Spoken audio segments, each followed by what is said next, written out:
consigo ficar parado aqui. Se não conseguir, a gente tira. Em primeiro lugar, eu quero dar boa noite a todos.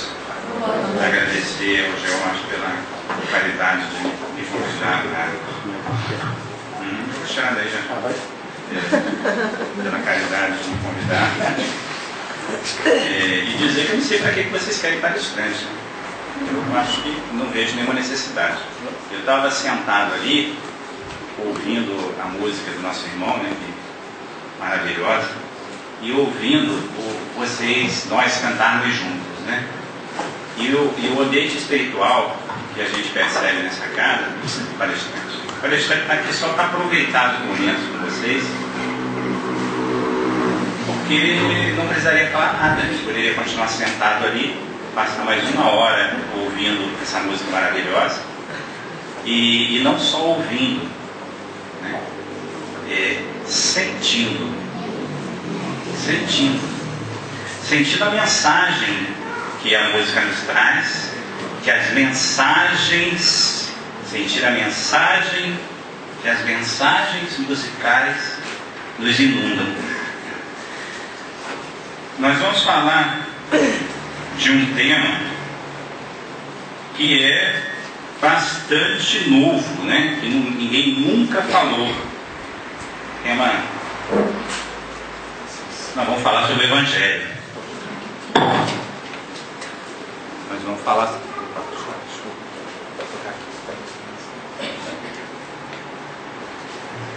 Nós vamos falar sobre a mensagem de Jesus. Alguém aqui conhece Jesus? Alguém já leu a mensagem de Jesus? A gente já leu a mensagem de Jesus? Já ouviu? A gente faz isso há quantos anos? Eu há 53 anos nessa encarnação.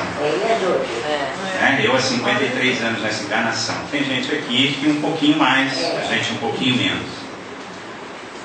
Mas além de ler e de ouvir, alguém aqui efetivamente compreende a mensagem de Jesus? Será que a gente de vez em quando reflete a respeito disso? Nós somos espíritas. Quem conhece o Pentateuco da doutrina espírita, os 5 livros básicos do nosso codificador Allan Kardec? Todos conhecemos? Livro dos Espíritos, Livro dos Médiuns, Evangelho segundo o Espiritismo, a Gênese, Céu e Inferno. Todos conhecemos os 5 livros? Já lemos os 5 livros? Já lemos? A Karina disse que leu 4. Estudou os 4? Sabe-os de cor? Estou brincando com a Karina porque eu tenho certeza que ela me dá essa liberdade. A gente se conhece bastante tempo. Mas é isso, um pouquinho sobre isso que a gente quer falar. É um pouquinho sobre isso que a gente quer falar. A gente quer falar que nós conhecemos Jesus, ou já ouvimos falar dele. Sabemos que tudo que Jesus nos trouxe não se trata daquilo que muita gente pensa, do Evangelho de Jesus. É muito mais do que isso. Ele, como governador espiritual do nosso orbe, ele nos traz as leis cósmicas que regem o nosso universo infinito. É isso que é o Evangelho.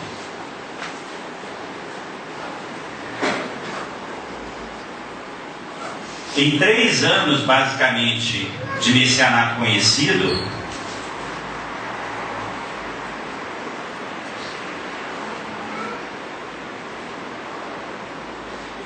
ele, de forma alegórica, através de parábolas, que são uma história que traz um fundamento moral, nos faz conhecer as leis que regem todo o universo criado por Deus. É isso. E nós temos como único objetivo em nossas vidas, porque como já se falou aqui, né, nós somos espertos, sabemos que não vivemos só essa vida, né? Nós estamos aqui, eu só há 53, mais alguns poucos. Estamos aqui há milhares e milhares de anos terrestres, buscando conhecer um pouco dessas leis. Já passamos pelo período primitivo, agora estamos vivendo um estágio de expiação e provas, e conforme o próprio Jesus nos noticiou, né, há 2000 anos, estamos aí em tempos de regeneração. Estamos nos transformando o orbe e nos transformando em mundo de regeneração. Nós, espíritos, estamos evoluindo em conhecimento, em moral, e o nosso orbe conosco, né? Alguns estamos arrastando o orbe, outros estamos sendo arrastados por ele, né? Porque existe uma lei, que é a lei do progresso, que faz com que cada um de nós trilhe esse caminho, quer queiramos, quer não queiramos. Porque existe uma fatalidade na nossa vida física, não é? Que nós vamos desencarnar. Todos nós sabemos disso, né? Uns um pouquinho mais cedo, outros um pouquinho mais tarde, uns talvez hoje, outros amanhã, mas todos desencarnaremos, né? Emmanuel nos diz que quando olhamos para alguma coisa,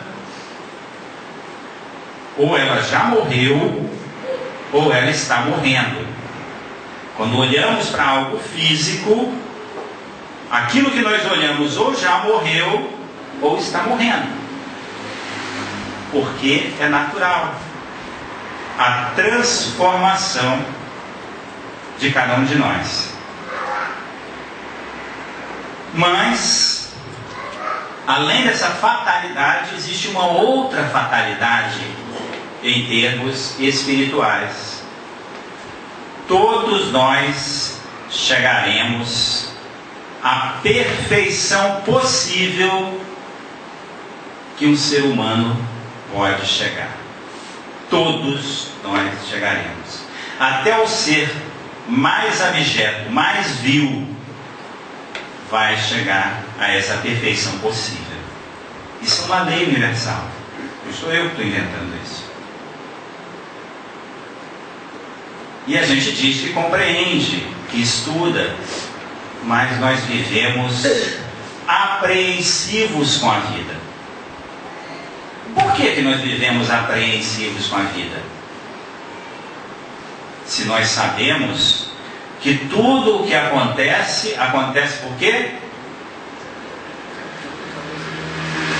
Porque nós permitimos que aconteça. Mas nada, absolutamente nada, nem aquilo que permitimos, acontece sem o conhecimento de Deus nosso Pai. Não cai uma folha de uma árvore se não for do conhecimento de Deus nosso Pai. E aí a gente diz que tem fé. Ah, eu sou uma pessoa de muita fé. Você tem fé? Tem fé?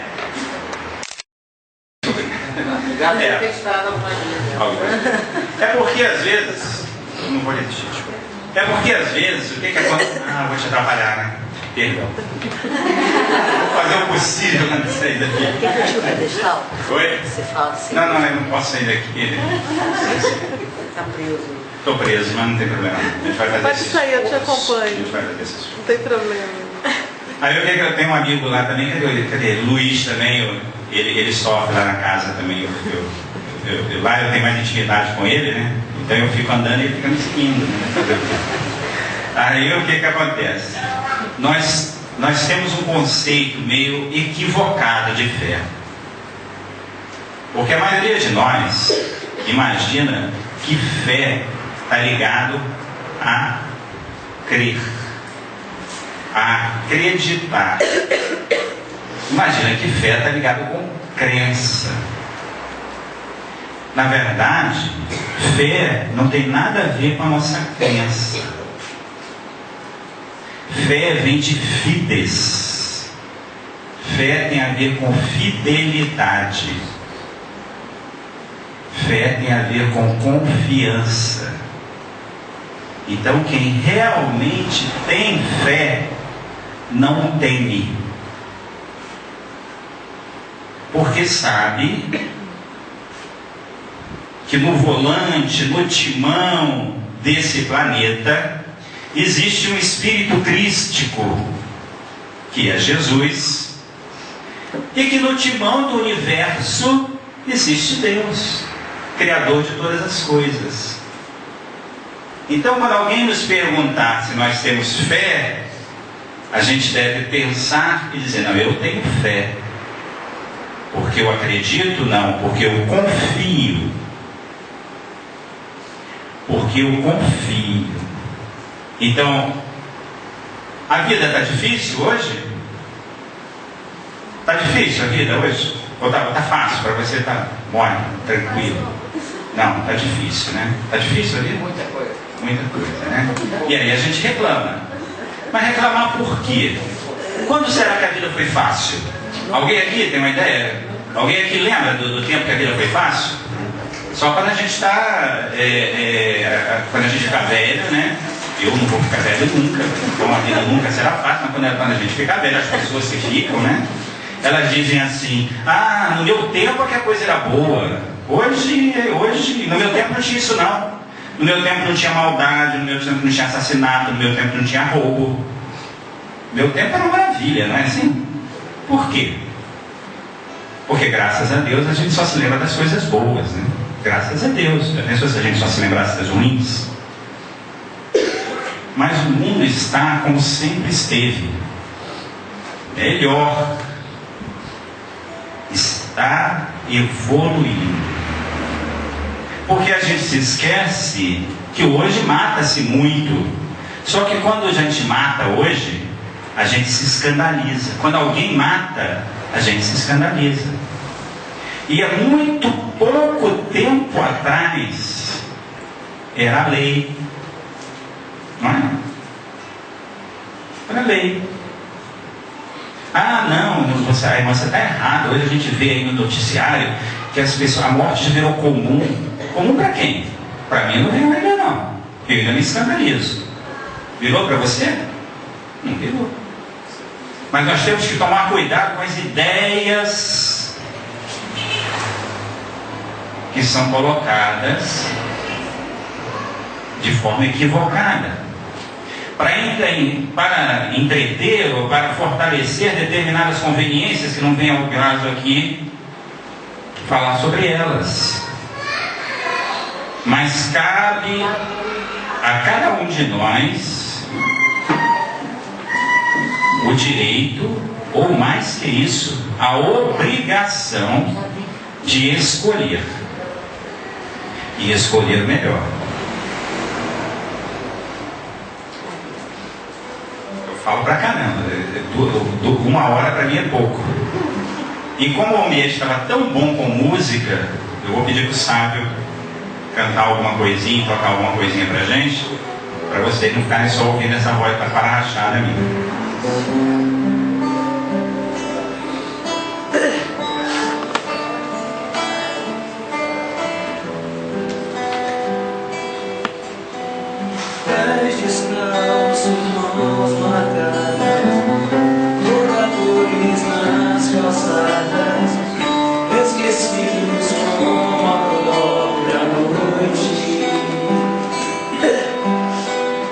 Rosto triste, olhar tão raro.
Nos primeiros dias do ano 30, antes de suas gloriosas manifestações, avistou-se Jesus com o Batista, no deserto triste da Judéia, não muito longe das areias ardentes da Arábia. Ambos estiveram juntos por alguns instantes em plena natureza. No campo ríspido do jejum e da penitência do grande precursor, até que o mestre divino, despedindo-se do companheiro, demandou o oásis de Jericó, uma bênção de verdura e água, entre as inclemências da estrada agreste. De Jericó, dirigiu-se então a Jerusalém, onde repousou ao cair da noite. Sentado como um peregrino nas adjacências do templo, Jesus foi notado por um grupo de sacerdotes e pensadores ociosos, que se sentiram atraídos pelos seus traços de formosa originalidade e pelo seu olhar lúcido e profundo. Alguns deles se afastaram sem maior interesse, mas Hanã, que seria mais tarde o juiz inclemente de sua causa, aproximou-se do desconhecido e dirigiu-se-lhe com orgulho: Galileu, o que fazes na cidade? Passo por Jerusalém, buscando a fundação do reino de Deus, exclamou Cristo com modesta nobreza. Reino de Deus? Tornou o sacerdote com acentuada ironia. E que pensas tu venha a ser isto? Esse reino é a obra divina no coração dos homens, esclareceu Jesus com grande serenidade. Obra divina em tuas mãos? Revidou Hanã com uma gargalhada de desprezo. E continuando as suas observações irônicas, perguntou: que contas para levar avante essa difícil empresa? Quais são os teus seguidores e companheiros? Acaso terás conquistado o apoio de algum príncipe desconhecido e ilustre para auxiliar-te na execução de teus planos? Meus companheiros hão de chegar de todos os lugares, respondeu o mestre com humildade. Sim, observou Hanã, os ignorantes e os tolos estão em toda parte da terra. Certamente que esse representará o material de tua edificação. Entretanto, propões-te realizar uma obra divina? E já viste alguma estátua perfeita, modelada em fragmentos de lama? Sacerdote, replicou-lhe Jesus com energia serena, nenhum mármore existe mais puro e mais formoso do que o do sentimento, e nenhum cinzel é superior ao da vontade sincera. Impressionado com a resposta firme e inteligente, o famoso juiz ainda interrogou: conheces Roma ou Atenas? Conheço o amor e a verdade, disse Jesus convictamente. Tem ciência dos códigos da corte provincial e das leis do templo? Inquiriu Hanã inquieto. Sei qual é a vontade de meu Pai que está nos céus, respondeu o mestre brandamente.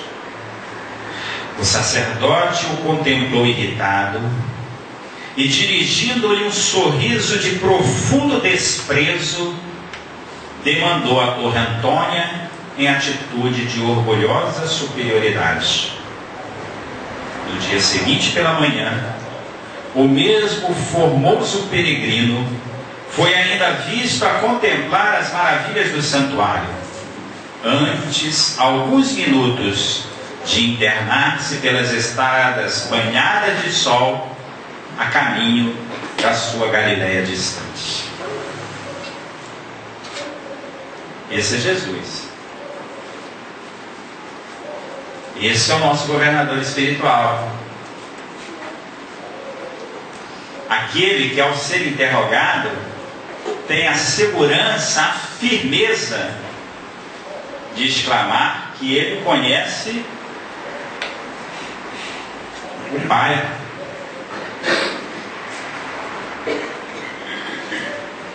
E nós reclamamos do mundo.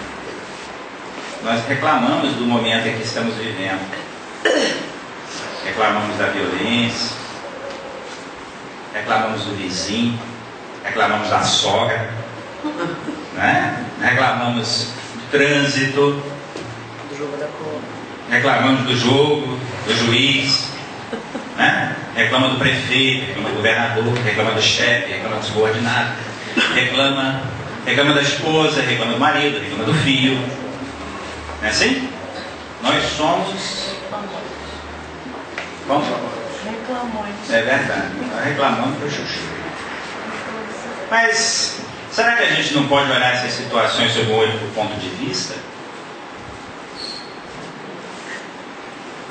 Será que aquele companheiro que a gente acha chato e que tanto nos agasta, talvez não seja ele um grande instrumento para a nossa educação?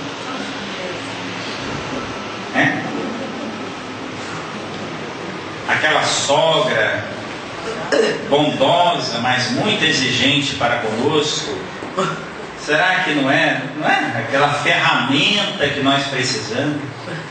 Aquele chefe. Imagina se alguém aqui é paciente. Tem muitos, todos são pacientes, ninguém falou nada. Aqui, não, mas pelo preparo do ambiente antes, eu percebi que não tem como não ser, né? Com esse ambiente aqui, a gente passa a semana toda, né? Pessoa extremamente violenta e irritadiça. E eu preciso aprender a não ser violento nem irritadiço. Não é isso? Aí os meus amigos espirituais, você vai aprender a ser paciente. Aí o que ele faz? Ou o que eu mesmo faço, ou o que eu peço para fazer? Eu quero nascer. E nascer lá num templo, lá no Tibete. Né? E o meu pai vai ser o Dalai Lama. Eu vou aprender a ser paciente? Quem que vai me irritar lá? Quem que vai me... Já imaginou ser irritado pelo Dalai Lama? Só se a gente se irritar. Só se a gente se irritar com a paciência e com a calma dele. Não é isso, pessoal. É que a gente não raciocina, mas é isso. Nós temos todos os instrumentos necessários para a nossa evolução e a gente reclama. Ou não, irmã, é porque todo mundo aqui é paciente. Ninguém precisa disso, não. Quando o carro da frente não acelera quando a gente quer que ele acelere, ninguém buzina. Não é? Ninguém buzina. Fica pacientemente esperando a vovozinha que está dirigindo o carro pisar na embreagem até o fundo, passar a primeira, e eu estou aqui esperando. E aí ela rateia, o carro pula, morre, e eu estou lá, tranquilo. Não é assim que nós somos?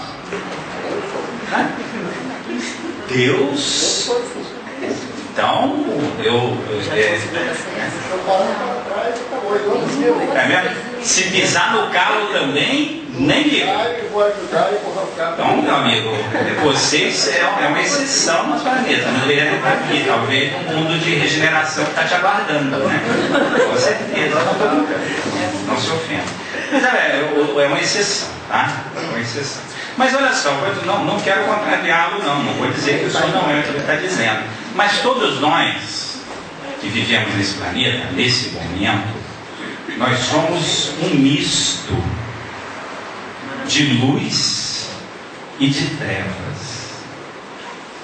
Então há momentos que há momentos que eu sou luz.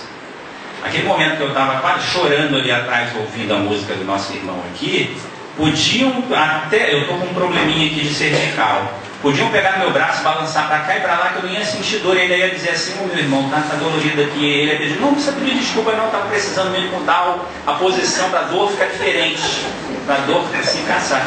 Mas era naquele momento. Agora, quando eu saio ali fora, né, e saio dessa atmosfera de luz, de paz, de harmonia, de entendimento, aí a coisa muda, né? Agora eu estou aposentado, né? Eu sou vagabundo, mas quando eu ainda trabalhava, né? A gente, quando chefia, a gente reclama quando é chicoteado, né? Mas quando a gente está na chefia, a gente chicoteia à vontade, acha bom. Porque senão o serviço não anda, né? Porque todo mundo é incompetente, a exceção de mim mesmo, né? Que sou extremamente competente. O restante, todo mundo trabalha para mim incompetente. Agora no centro, aqui na Casa Espírita, ou lá na... cadê? Como é que eu sou lá? Eu sou bonzinho? Lá? Você já me viu irritado, né? Não. Eu não sou, eu sou um anjo. Agora, o sábio ainda não deu essa má sorte, mas tem gente aqui que já, né? Nós somos assim, sombra e luz. Claro que tem exceções, né? Tem os nossos guias espirituais, o Elis Bassanufo, né? Frei Luiz, Emmanuel. Agora, sabe uma coisa interessante? É que nós não vemos os nossos irmãos com esses olhos. Nós vemos o outro, né? Eu não vou falar como Paulo, mas nós vemos o outro como se for um espelho. Ou eu estou falando alguma coisa errada, não é? Nós vemos o nosso próximo como se fora um espelho. Eu vejo nele quem? A mim mesmo. A mim mesmo. Isso vale de todas as formas. Porque eu vejo nele os meus defeitos, né? E aí eu critico os defeitos dele, que na verdade são os meus, porque eu estou me vendo. Mas quero exigir que ele seja aquilo que eu sou. Não, eu quero exigir que ele seja aquilo que eu gostaria de ser e ainda não sou. Não é? Eu quero uma esposa perfeita, né? Aquela lá do conto de fadas. A mulher quer o marido perfeito, né? O príncipe encantado. É verdade? Eu acho que não estou mentindo, não. Acho que estou falando de mim. Mas eu sou uma espécime humano como qualquer um de nós que estamos aqui. Alguns são mais avançados, né? Um pouquinho menos. Mas em geral nós somos assim. Mas mesmo nós seremos um dia, estaremos lá no topo. Perfeitos nós seremos? Não. Perfeito, só Deus. Mas atingiremos a perfeição possível para o ser humano, né? Aí Jesus nos fala assim: vós sois deuses, na relatividade do termo.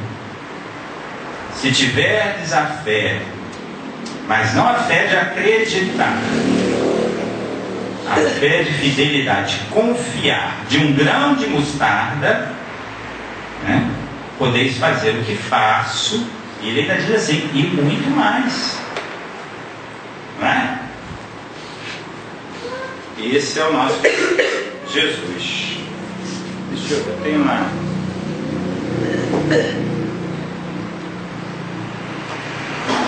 Alguém conhece esse livrinho? Evangelho segundo o Espiritismo? Conhece? Quem ainda não leu? Todos já lemos, né? Quem ainda não estudou? alguns não estudamos, né? Pois é, ler é uma coisa, estudar é outra, praticar é um degrau acima, né? É um degrau acima. Mas a gente tem que começar lendo, não é verdade? Tem que começar lendo. Aí depois a gente passa a estudar. A gente vê que ler e estudar são coisas diferentes. Espíritas, amai-vos, eis o primeiro mandamento. Não foi isso? Instruí-vos, eis o segundo. Mas será que é a questão de instruir no sentido que eu tenho que estudar química, física, biologia, matemática? Não. Não. Instrução a que se reporta é instrução moral. E que por mais que algumas pessoas não compreendam dessa forma, à medida que a gente progride moralmente, a gente vai progredindo também intelectualmente.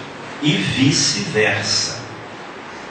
Aí alguém poderá dizer assim: ai, mano, mas o Chico Xavier tinha um moral elevadíssimo, que não é patamar para nenhum de nós aqui, pelo menos não para mim. E tinha um conhecimento tão humilde. Engano. Não vamos colocar uma personalidade acima da sua individualidade. Quando encarnados, nós somos um personagem, mas o nosso espírito não tem nada a ver, relativamente falando, com esse ser que encarna. Porque nós encarnamos e atuamos e temos um programa específico para nós crescermos. E isso importa, e até porque o nosso atual avatar não comporta toda a nossa individualidade. Ou seja, todos os milênios de experiências que nós já temos. E aí é para o bem e para o mal, tá? A gente também não é tão mal como poderia ser, né? O avatar não comportaria. E para a bondade também. É claro que é uma brincadeira. O que a gente quer dizer é que vamos dizer assim, o HD não comporta. Então dizer que o espírito Chico Xavier era aquele espírito que mal completou o quarto ano primário, até porque o ensinamento cósmico universal não tem nada a ver com esse ensinamento que a gente tem aqui no nosso planeta, né? É fácil de compreender isso. Ele tem sim um conhecimento muito grande. Então, à medida que a gente vai evoluindo, a gente vai evoluindo com as duas asas. É claro que às vezes uma, né, a gente progride um pouquinho mais do lado, às vezes progride um pouquinho mais do outro. Infelizmente, a gente, por sermos materiais, né, excessivamente materiais, isso é natural, é função da nossa evolução, né, dos caminhos passados. Às vezes quase sempre, né, a gente a gente fortalece muito a nossa materialidade e esquece um pouco da espiritualidade. A gente se apega muito às coisas materiais, né? Mas voltando ao nosso Evangelho,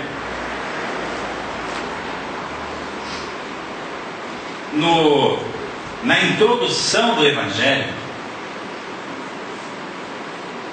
ele diz assim, muitos pontos do Evangelho, na introdução do Evangelho segundo o Espiritismo, muitos pontos do Evangelho, da Bíblia e dos autores sagrados em geral não são inteligíveis.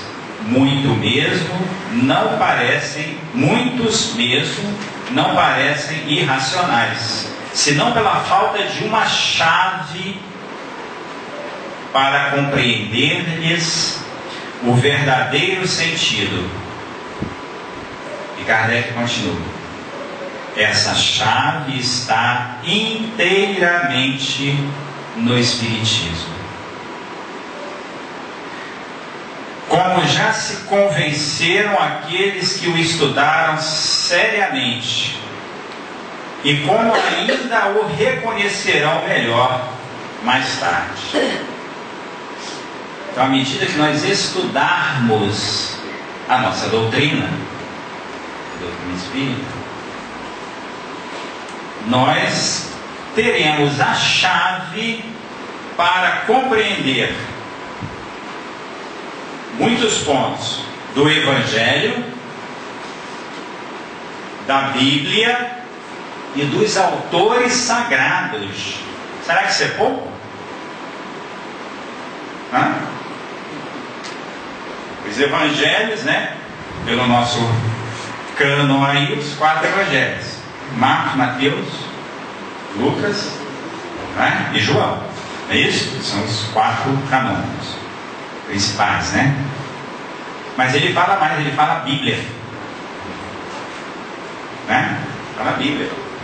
A Bíblia são mais de 60 livros.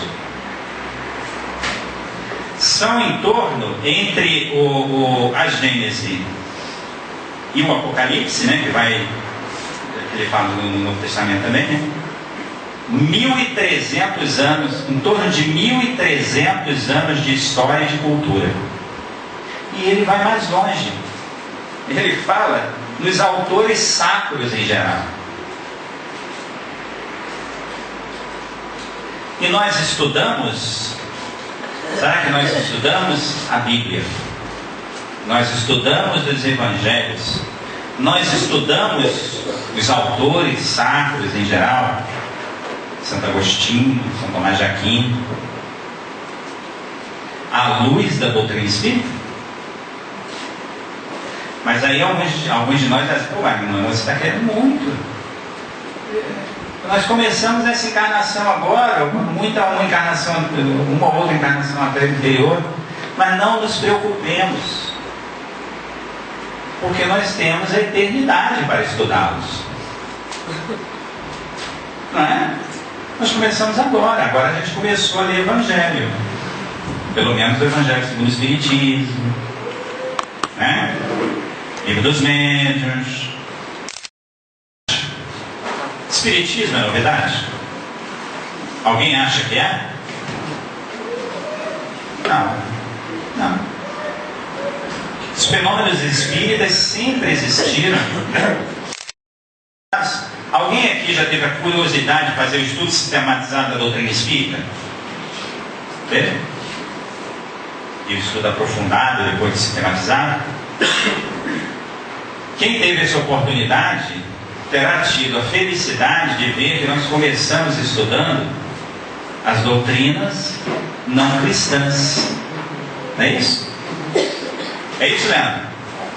Leandro é nosso companheiro lá do grupo, não é? Nós estudamos o budismo, né?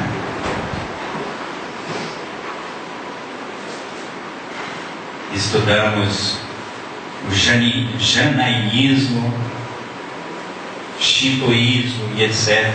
E à medida que a gente estuda, eu não sei vocês, mas o que mais, pelo menos a mim, chama a atenção quando eu estudo, quando a gente vai estudando essas doutrinas não cristãs?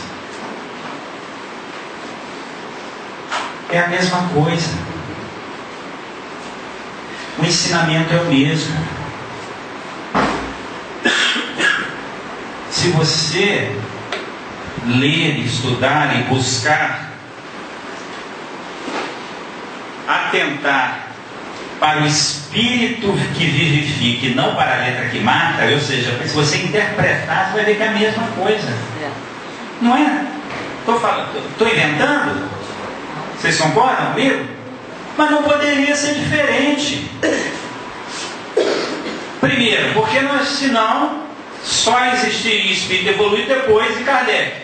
Porque espiritismo sistematizado só tem depois de Kardec. Só que nós somos atrasados, né? Nós somos trabalhadores da última hora. Mas tem uma porção de companheiros que saíram na frente da gente. Nós somos aí espíritos em regeneração, né? Mas já tem muitos espíritos regenerados. E aí? Né? Então é claro que o nosso governador espiritual, em todas as épocas, para todos os povos, em movimentos diversificados, mandou mensageiros que viessem trazer o quê? O que Jesus veio trazer, que a gente falou no início? Noções das leis cósmicas que regem o universo. Por isso que é tudo uma coisa só. Porque são formas diferentes, de acordo com o povo e com o momento, de falar a mesma coisa. O universo é o mesmo, não é? Então é isso. Nós precisamos nos esforçar. Nós precisamos falar. Falamos que nós somos os trabalhadores da última hora, não é isso?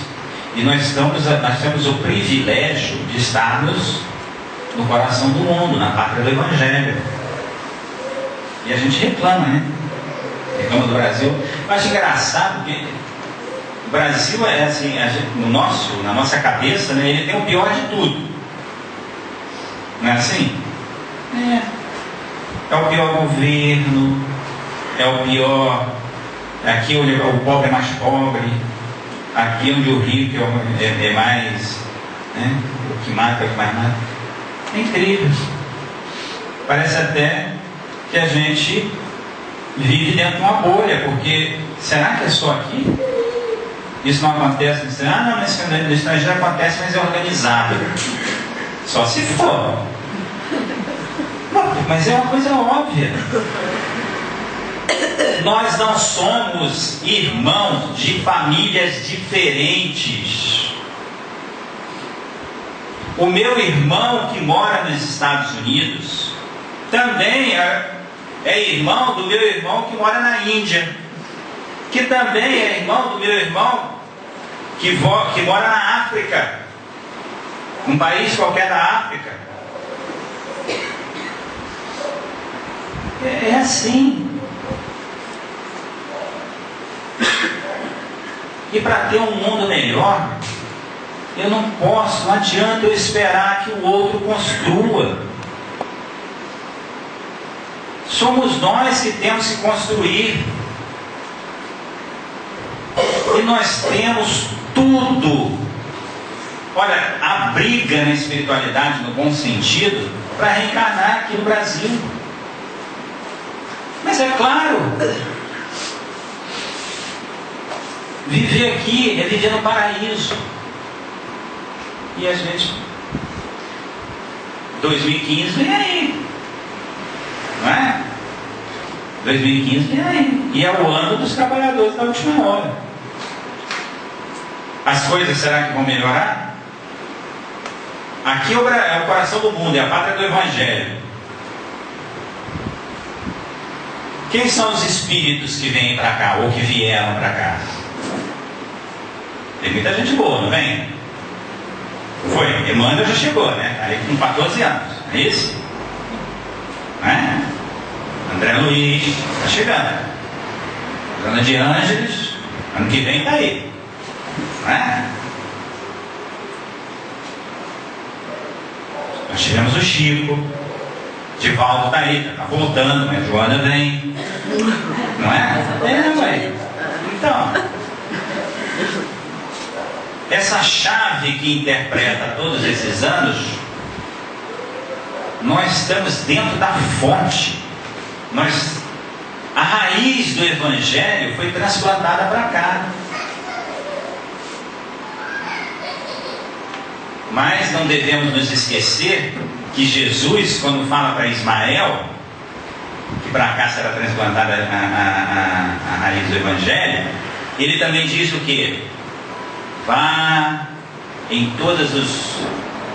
mais ou menos assim, ó, você vai na espiritualidade, onde tiver aqueles espíritos de pior gênero, aqueles que estão precisando mesmo, vai arrastar aquilo tudo, que eles vão reencarnar aqui no Brasil. Mas é claro,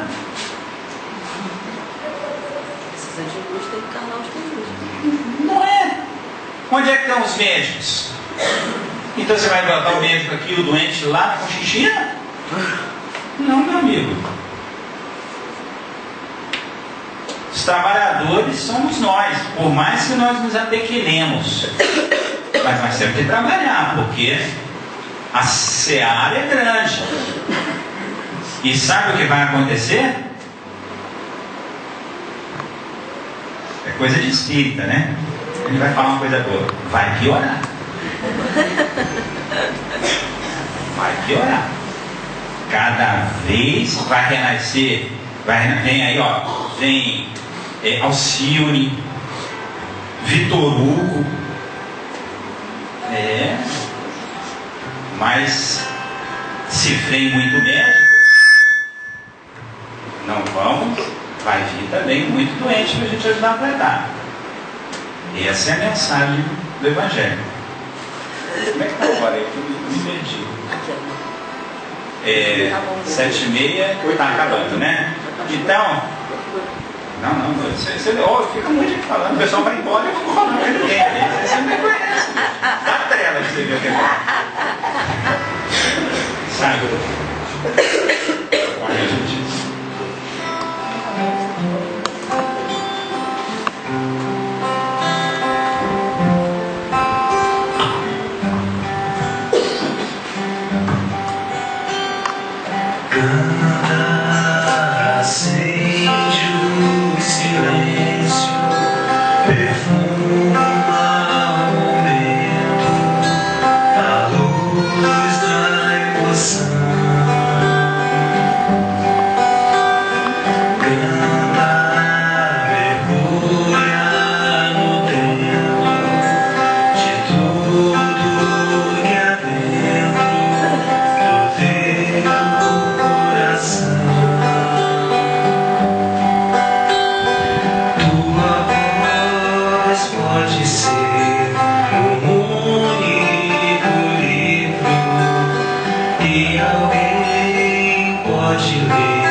Existe a voz que se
cavaleiro d'Arsonval, valoroso senhor em França, se ausentou do medievo domicílio pela primeira vez, de armadura fugindo ao sol, dirigia-se à Itália para solver urgente questão política. Eminente cristão, trazia consigo um propósito central: servir ao Senhor fielmente para encontrá-lo. Não longe de suas portas, viu surgir de inesperado o seroso mendigo a estender-lhe as mãos descarnadas e súplices. Quem seria semelhante infeliz a vaguear sem rumo? Preocupava o serviço importante em demasia, e sem se dignar fixá-lo, atirou-lhe a bolsa farta. O nobre cavaleiro tornou ao lar e mais tarde, menos afortunado nos negócios, deixou de novo a casa. Demandava a Espanha em missão de prelados amigos aos quais se devotara. No mesmo lugar, postava-se o infortunado pedinte com os braços em rogativa. O fidalgo intrigado revolveu grande saco de viagem e dele retirou o pequeno brilhante, arremessando-o ao triste caminheiro que parecia devorá-lo com o olhar. Não se passou muito tempo e o castelão, menos feliz no círculo das finanças, necessitou viajar para a Inglaterra, onde pretendia solucionar vários problemas alusivos à organização doméstica. No mesmo trato de solo, é surpreendido pelo amargurado leproso, cuja velha petição se ergue no ar. O cavaleiro arranca do chapéu estimada joia de subido valor e projeta-a sobre o conhecido romeiro orgulhosamente. Decorridos alguns meses, o patrão feudal se movimenta na direção de porto distante em busca de precioso empréstimo destinado à própria economia ameaçada de colapso fatal. E no mesmo sítio, com rigorosa precisão, é interpelado pelo mendigo cujas mãos em chagas abertas se voltam ansiosas para ele. D'Arsonval, extremamente dedicado à caridade, não hesita. Despe fino manto e entrega-o de longe, receando-lhe o contato.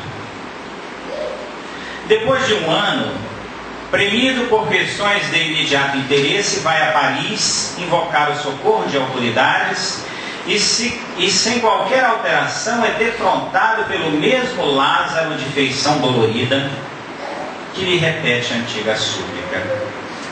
O castelão atira-lhe um gorro de alto preço, sem qualquer pausa no galope em que seguia pressa. Sucederam-se os dias e o nobre senhor, num ato de fé, abandona a respeitável residência com séquito festivo. Representará os seus junto à expedição de Godofredo de Bouillon, na cruzada que se pretende libertar os lugares santos. No mesmo ângulo da estrada, era aguardado pelo mendigo que lhe reitera a solicitação em voz mais triste. O ilustre viajor dá-lhe então o rico farnel, sem oferecer-lhe a mínima atenção. E na Palestina, D'Arsonval combateu valorosamente, caindo ferido em poder dos adversários. Torturado, combalido e separado de seus compatriotas por anos a fio, padeceu miséria e vexame, ataques e humilhações, até que um dia, homem convertido em fantasma, torna ao lar que não o reconhece. Propalada a falsa notícia de sua morte, a esposa deu-se pressa em substituí-lo à frente da casa. E seus filhos revoltados soltaram cães agressivos que o dilaceraram cruelmente, sem comiseração para com o pranto que lhe escorria dos olhos semimortos. Procurando velhas afeições, sofreu repugnância e sarcasmo. Interpretada agora a conta de louco, o ex-fidalgo, em sombrio crepúsculo, ausentou-se em definitivo a passos vacilantes. Seguir para onde? O mundo era pequeno demais para conter a dor. Avançava penosamente quando encontrou o mendigo. Relembrou a passada grandeza e atentou para si mesmo, qual se buscasse alguma coisa para dar. Contemplou o infeliz pela primeira vez e, cruzando com ele um olhar angustiado, sentiu que aquele homem chagado e sozinho devia ser seu irmão. Abriu os braços e caminhou para ele, tocado de simpatia, como se quisesse dar-lhe o calor do próprio sangue. Foi então que, recolhido no regaço do companheiro que considerava leproso, dele ouviu as sublimes palavras: D'Arsonval, vem a mim. Eu sou Jesus, teu amigo. Quem me procura no serviço ao próximo, mais cedo me encontra. Enquanto me buscavas à distância, eu te aguardava aqui tão perto. Agradeço o ouro, as joias, o manto, o agasalho e o pão que me destes. Mas há muitos anos te estendi os meus braços, esperando o teu próprio coração. O antigo cavaleiro nada mais viu, senão vasta senda de luz entre a terra e o céu.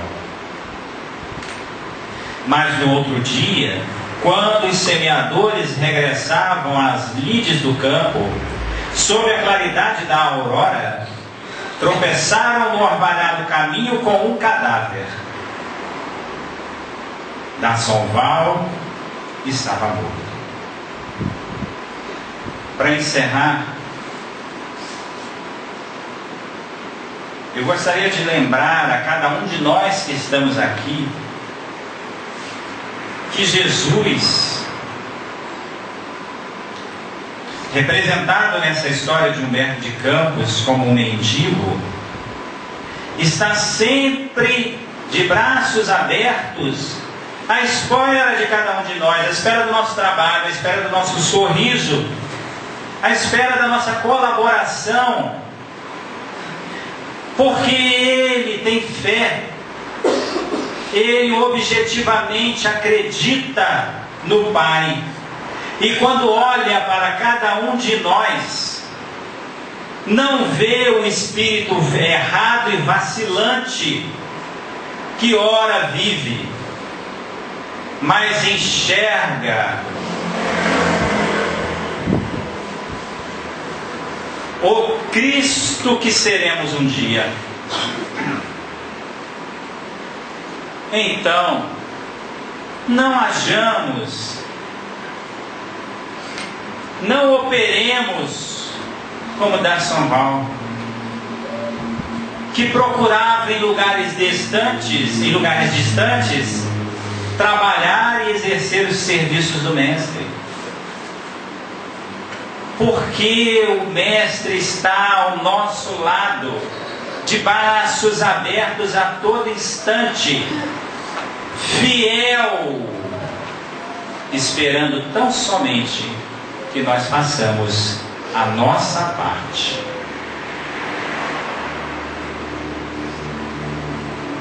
Antes do sábio terminar com a música, eu quero uma vez mais agradecer do fundo do meu coração o privilégio, a satisfação e a alegria de poder ter compartilhado esses pouco mais de 60 minutos com vocês.